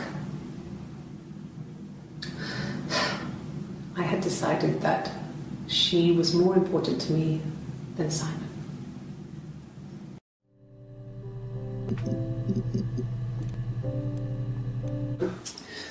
I think when I drove back it was about 8 or something. And I got back to the house about 3.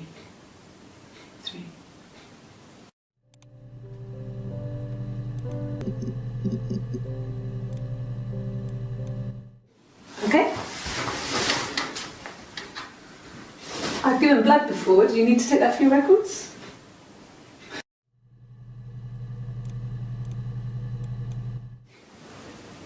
Nothing like this has ever happened to me before. Blood. It's probably the worst thing that's ever happened to me.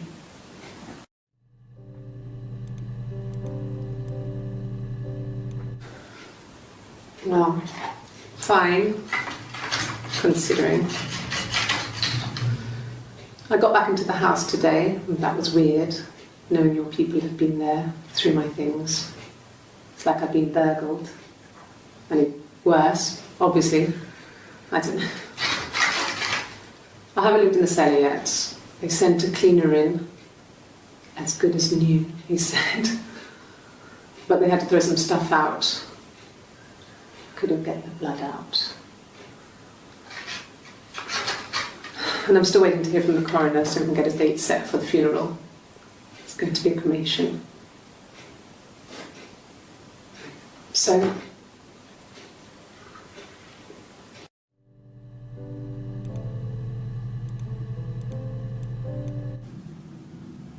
she was sat behind him. She had my wig on. And she'd been there all day.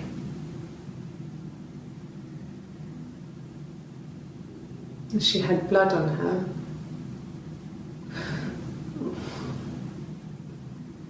And she was in shock.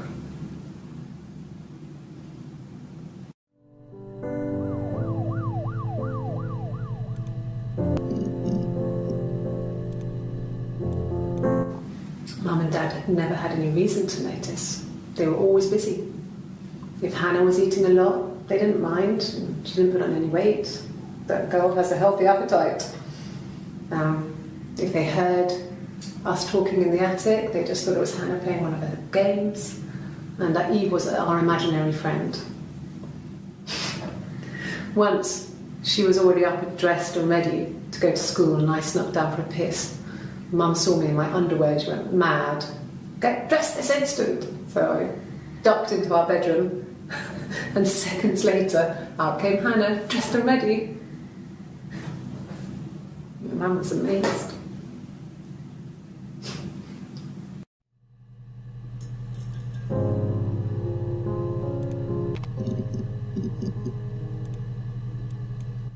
Oh, tastes fine to me. As long as it's black and strong, I'm good.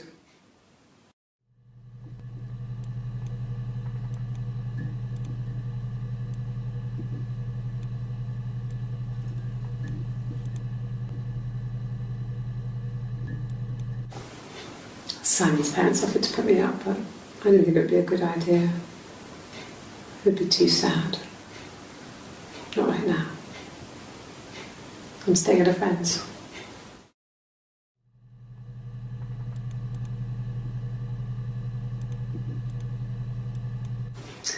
A cup of tea would be good, thanks. Just 1 sugar.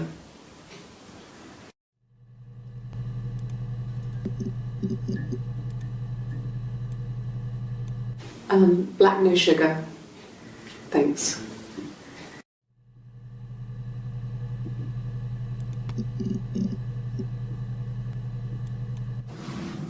Yes, it was a cremation for the best. We both wore black and had veils, so it was easy. And after the funeral, everyone came back to the house. Hannah served up sandwiches, and I stayed out of sight.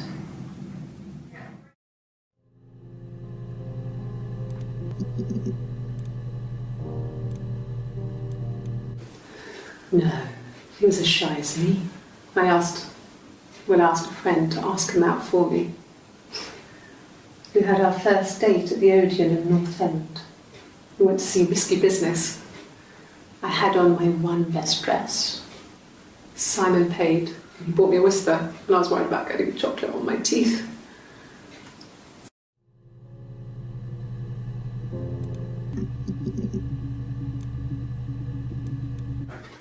I didn't. I slept in the car. I left about 9 that night. And he wasn't there.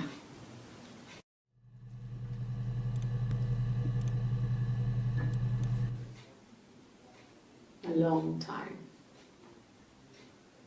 We got married when I was 17.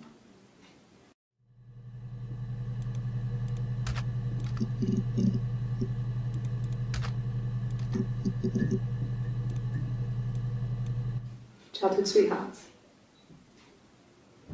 Something like that. Are you married, detective?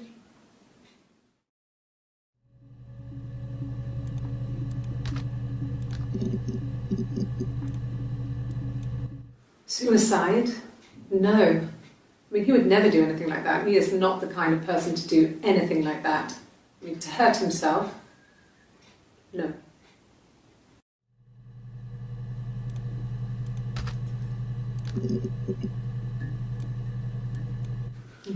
Thanks. Please find Simon. I love him so much.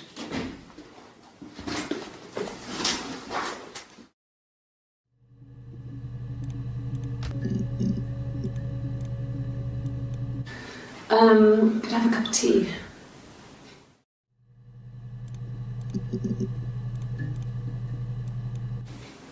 I haven't been into work. I guess I've just been waiting to hear from you, hear from my husband.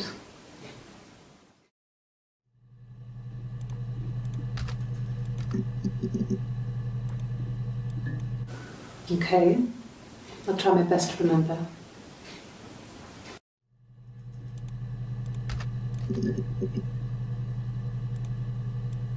Yes, he left after the argument. It was about 8 o'clock.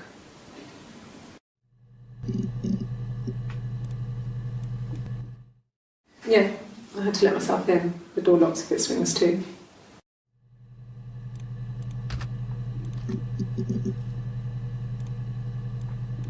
No, Simon wasn't seeing another woman.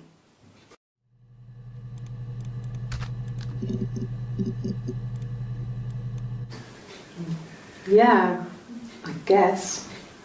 I mean, I'm quite a private person and I didn't want to get into the detail of the argument.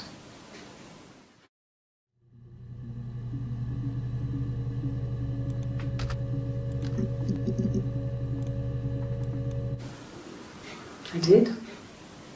Well, we met when we were 17, both working at the Glaziers.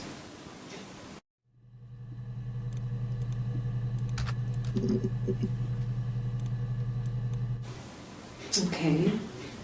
Sounds weird. I'm not great at making up stories.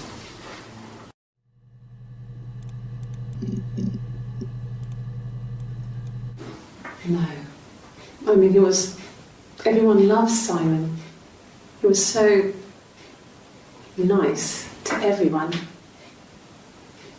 He loves me.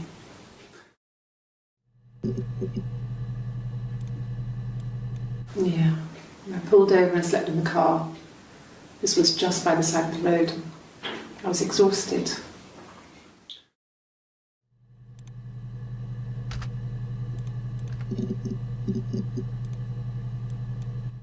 No, everyone loved Simon. He's a glazier, he doesn't have much money. I don't know. I don't know.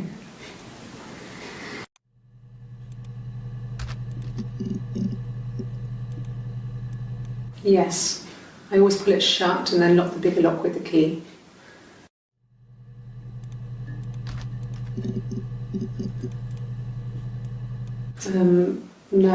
No, I don't think it was. I turned the key, but it was already unlocked.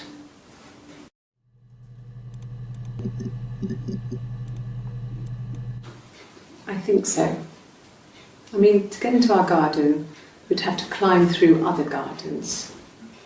All the gardens back onto each other, so you'd have to climb over 1, 2, 3 gardens to get to ours.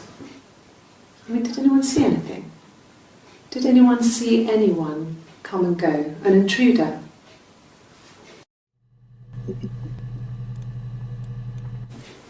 If you put me on, you've been framed. I want the money.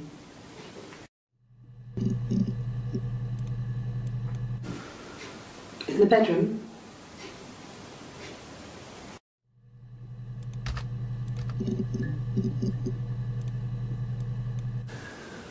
That can't be right. In the bedroom?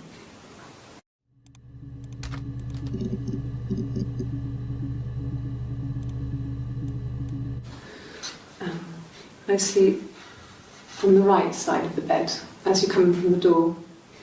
You can tell because I have 2 pillows and he just has 1.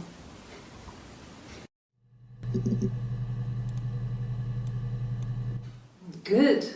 Happy. I mean, ups and downs like any couple, I guess, but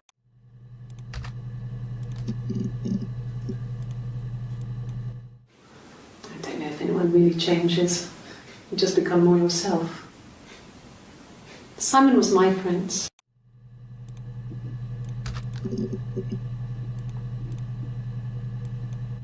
Well, there you go. How many kids?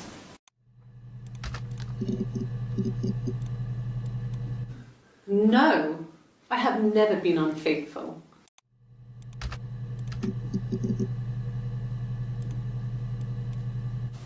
Hurt someone? Yes. But everyone thinks that from time to time, right? You just want to lash out.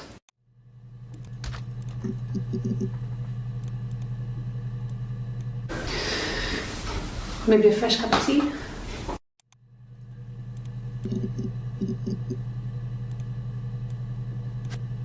Just the 1 sugar. Thanks.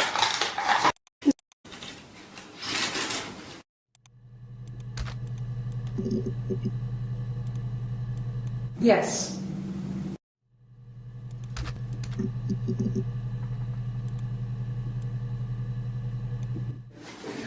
No, I'm okay. Fuck.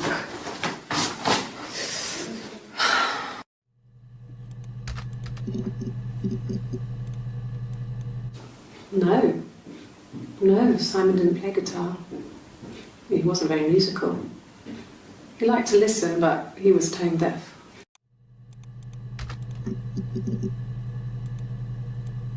Yes. Yeah, it's my guitar.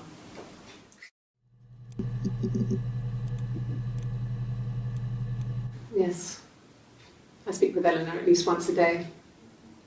Not that there's anything much to say. It's more just...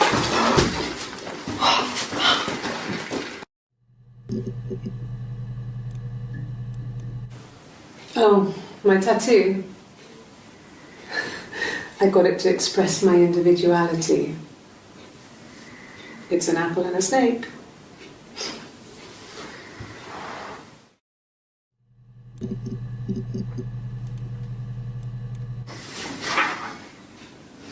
Cute. You must love them very much. What ages are they?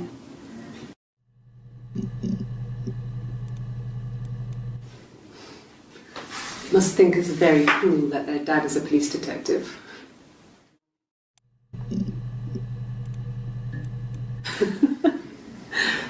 Was he my first? No need to be so coy. No, he wasn't my first. That would have been Carl. He was a local boy in a band. He was a bit of a shit.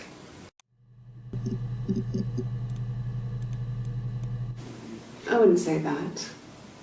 It could be passionate. It's just, it was more than that.